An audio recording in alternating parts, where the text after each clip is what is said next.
Ini dia di depan saya ini stadion Kota Lusmawe yang paling besar. Ini ada komplek perkantoran di sebelah kanan saya ini. Ada unit donor darah TNI 100 meter kanan, ada dinas pekerjaan umum, ada DKPP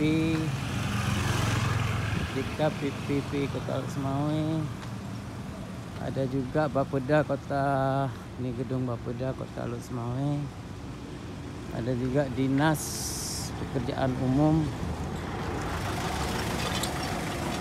Wah, ini mobil cantik nih, mobil kesukaan saya nih, Mitsubishi Strada. Mitsubishi Strada L200 double cabin. Penasaran saya itu tahun berapa ya kira-kira, karena jenis itu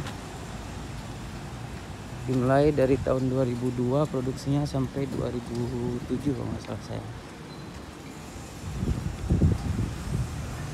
Itu mobil favorit saya.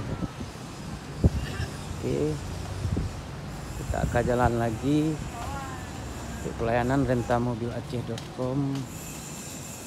Kita mulai pelayanannya dari Kota Banda Aceh, start dari Kota Banda Aceh menuju Lusmawe sampai ke Langsa. Besok cukup sekian dulu guys. Semoga rentalmobilaceh.com itu akan berkembang lagi. Amin. Tolong jauhkan ya Allah orang-orang yang jahat terhadap rentalmobilaceh.com, karena yang punya rentalmobilaceh.com itu ada anak 4 orang. Assalamualaikum warahmatullahi wabarakatuh.